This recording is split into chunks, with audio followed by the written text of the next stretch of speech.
Bonsoir à tous, nous sommes le jeudi 7 mars 2019. Très heureuse de vous retrouver sur 8 Mont-Blanc pour le JT dans l'actualité ce soir. Demain, nous serons le 8 mars, la journée de lutte pour le droit des femmes. De nombreuses mobilisations, vous le savez, sont prévues partout en France. À Chambéry, un collectif se bat pour rendre les femmes plus visibles dans l'espace public. Un exemple, 5% seulement des noms de rues sont dédiés à des femmes. Nous y revenons dans quelques secondes. Les élections européennes auront lieu le dimanche 26 mai si tous les candidats ne sont pas connus. Les têtes de liste déjà officielles ont commencé leur campagne. Nathalie Arthaud pour Lutte ouvrière à Annecy, Jean-Christophe Lagarde pour l'UDI sur le chantier du Lyon-Turin. Nous ferons le tour. Rue Charles de Gaulle, rue Denis Bapin ou encore rue Vaugelas. Mais où sont les femmes? C'est la question que pose le mouvement citoyen du Grand Chambéry. À l'approche de la journée des droits de la femme, le collectif organise une action forte et symbolique, renommée les noms de rues de la capitale savoyarde. Camille Rivollet s'est rendue sur place. 5%, c'est la proportion des noms de femmes dans les rues de Chambéry, soit 13 plaques seulement portant un nom féminin.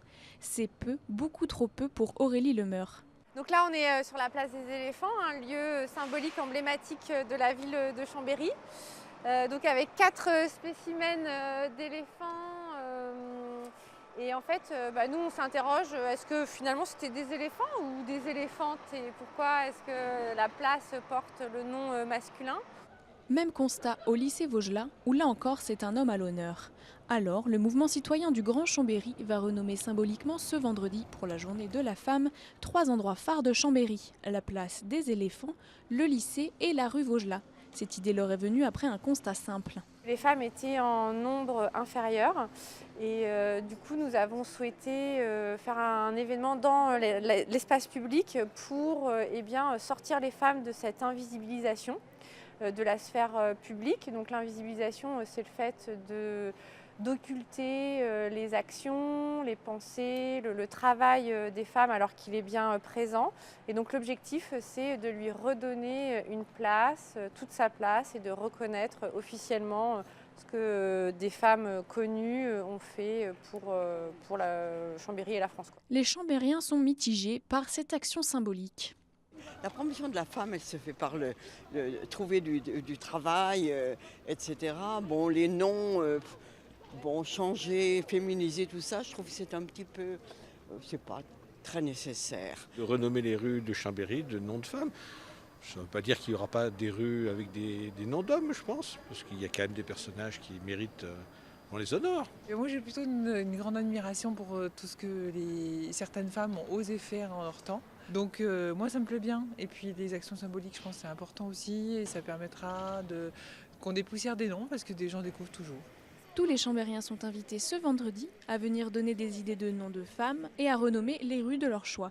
Une action temporaire et symbolique pour rendre la femme un peu plus visible dans les rues de Chambéry. Et j'ajoute que les membres du mouvement citoyen du Grand Chambéry vous attendent nombreux demain à 17 h devant le lycée Vaugelas. L'action se poursuivra ensuite à 17 h 30, place des éléphants. La campagne des élections européennes est bel et bien lancée. Le chantier ferroviaire Lyon-Turin cristallise encore beaucoup de tensions. On le sait, Jean-Christophe Lagarde, président de l'UDI, était sur place ce jeudi après-midi à Saint-Martin-de-la-Porte, en Maurienne. Tête de liste de son parti pour les élections européennes, il en a profité pour visiter le chantier et défendre les actions de l'Europe, ainsi que sa candidature. On l'écoute au micro de Clémence Roaldès. L'Europe, elle cherche à construire, les populistes cherchent à détruire. Et elle cherche ici à construire un lien entre la France et l'Italie, un tunnel ferroviaire qui permet d'éviter les noyades de camions, qui permet d'économiser l'environnement, mais qui permet aussi d'augmenter les échanges et d'améliorer la qualité de vie. Voilà un exemple de ce à quoi l'Europe peut être utile. Nous sommes les héritiers de Valéry Giscard d'Estaing, de Simone Veil, de Jean-Louis Borloo. Nous avons toujours été aux avant-postes de l'Union européenne. Et malheureusement, le projet de M. Macron, à la fois me semble insuffisant, mais il est souvent ultralibéral. La liste que je conduis, elle n'est pas une liste UDI, elle est très largement ouverte. Vous verrez que la numéro 2 de ma liste vient des Républicains. Vous verrez qu'il y aura des gens de la société civile. Je veux en réalité que tous ceux qui ont l'Europe au cœur, qui ont une ambition, qui veulent en faire une puissance pour ne pas subir le monde, puissent participer à cette liste et puissent dire qu'il y a un autre chemin pour l'Europe. Et de son côté, la candidate de lutte ouvrière Nathalie Arthaud était à Annecy. Hier soir, elle est venue présenter son programme accompagnée du candidat annécien Jacques Mattei, également présent sur la liste des européennes. Le Parti des travailleurs souhaite notamment répondre aux revendications des Gilets jaunes. On écoute Nathalie Arthaud et Jacques Mattei au micro de Juliette Vincent-Sagnier. La nécessité pour les travailleurs, tous ceux qu'on a vu d'ailleurs se mobiliser là, dans le cadre du mouvement des Gilets jaunes, la nécessité qu'ils se fassent entendre aussi dans ces élections, qu'ils fassent entendre concrètement leurs intérêts de travailleurs, de salariés, de chômeurs, de retraités qui n'en peuvent plus de cette situation où les salaires sont trop bas, où les prix augmentent, où c'est de plus en plus dur pour les uns alors qu'il n'y a jamais eu autant de richesse à un pôle. On aura d'ailleurs sur cette liste lutte ouvrière Jacques Mattei qui est salarié sur Annecy, qui est ouvrier donc, dans une grande entreprise à Annecy. Je crois que voilà, notre présence elle est à l'image de ce que nous sommes, lutte ouvrière, un parti rassemblant des travailleurs. Toute l'année on milite sur Annecy, dans les entreprises, et aussi on essaye dans tout le département régulièrement d'aller dans la rue, discuter avec la population, et notamment devant les grandes entreprises, donc où un certain nombre de travailleurs sont habitués à nous rencontrer. Un record au sommet. Avec un petit point météo, avec ce record du côté de l'aiguille du Midi. Des relevés indiquent que des vents ont soufflé jusqu'à 244 km/h au sommet de l'aiguille qui domine le massif du Mont Blanc. Cette nuit, pour rappel, elle se situe à 3845 mètres d'altitude. Un record à prendre avec des pincettes puisque ces mesures sont enregistrées depuis 25 ans seulement. L'ancienne rafale la plus forte était de 225 km/h, c'était le 11 janvier 2008. Dernier épisode de notre série de la semaine. Une série consacrée, je vous le rappelle, à l'espace des mondes polaires installé à Prémanon dans le Jura. En associant une patinoire transformée en banquise et un musée, ce site propose une immersion complète au cœur des régions arctiques et antarctiques. L'explorateur Paul-Émile Victor en est le fil rouge car il fut l'un des pionniers de l'exploration polaire.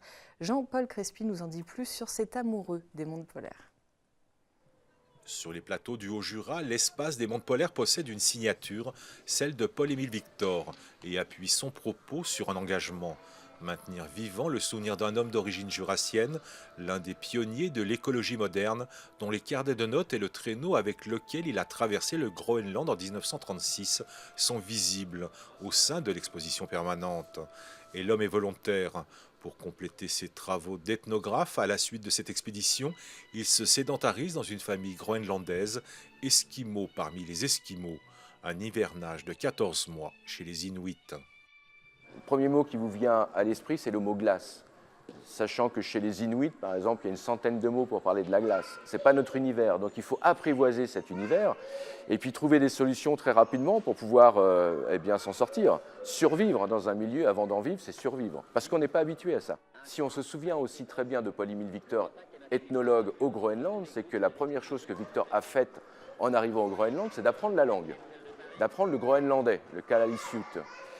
Donc aujourd'hui, apprendre cette langue, il faut déjà y aller, il faut aimer, il faut être sur place. Et donc Victor, c'était tout ça en même temps. Dépositaire des archives de cet homme d'aventure, l'espace des mondes polaires accumule les notes, les cartes et les photographies de cet explorateur devenu scientifique, ethnologue, dessinateur, puis écrivain. Victor est un héritier de Charcot, donc on a ces deux grands personnages de l'histoire polaire française et aujourd'hui, on est tous, alors directement ou indirectement, mais des héritiers de cela. Et donc Paul-Émile Victor reste forcément un peu dans l'éther autour de tous ces explorateurs scientifiques qui parcourent aujourd'hui les régions polaires. En 1947, Paul-Émile Victor crée les expéditions polaires françaises et retrouve l'Antarctique et le Groenland. Plus de 150 expéditions seront organisées sous sa direction. D'un pôle à l'autre, il apprend et comprend ce qui l'entoure. Il crée en 1968 la Fondation pour la sauvegarde de la nature et poursuit son combat en 1974 avec la création du groupe Paul-Émile Victor pour la défense de l'homme et de son environnement. Aujourd'hui, l'espace des mondes polaires se nourrit de cette mémoire pour nous proposer un voyage polaire sensible et pédagogique, un voyage aux limites des deux pôles géographiques. Pour la seconde fois seulement en France, vous pouvez découvrir son travail en allant vous promener dans les Aravis. Une grande exposition est consacrée à Steve Bell, le dessinateur presque le plus connu du Royaume-Uni. Elle est à voir jusqu'à dimanche. Ces tableaux sont à découvrir au Grand Bornand, à Manigot, Thônes, La Clusaz et Saint-Jean-de-Sixte. Steve Bell travaille pour le Guardian depuis 30 ans maintenant. Cette exposition sera clôturée ce week-end par le Festival de la caricature de Saint-Jean-de-Sixte en présence du caricaturiste. On écoute Steve Bell et le commissaire de l'exposition au micro de Camille Rivollet. But I like to do it because it's very helpful to me to use an image, for instance, like. Ce que j'aime faire aussi, parce que c'est très utile pour moi, c'est d'utiliser le ton qu'offrent les peintures comme support. Au travers de ces magnifiques peintures déjà existantes, j'exprime mon opinion et je fais passer mes propres idées. En fait, c'est simple, j'utilise les peintures pour les refaire avec ma touche caricaturale. C'est un procédé qui me donne la possibilité d'étudier cette peinture, d'étudier les différents tons et d'en faire une copie. En fait, pour moi, c'est presque de l'éducation. Je ne choisis pas forcément les périodes sur lesquelles je travaille. Cela me vient comme ça, presque naturellement. Avec une caricature, au premier coup d'œil, on peut comprendre quelque chose qui aurait pris 10 minutes en lecture d'articles. Si vous regardez les caricatures, en particulier celle de Steve, elle vous parle immédiatement, puisqu'il va décrire un fait du jour. Mais si vous voulez continuer à regarder, vous allez souvent découvrir d'autres petits détails. Et dans les détails, il y a énormément d'informations également. C'est en fait la tradition britannique. Steve n'est pas un électron libre. En fait, il s'inscrit dans une logique de caricature britannique qui a démarré au XVIIIe siècle. C'est la fin de ce JT. Demain, vous aurez le plaisir de retrouver Victoria pour votre journal. Un grand merci à toute l'équipe et à vous pour votre fidélité. Seb, je laisse conclure. Passez une très belle soirée.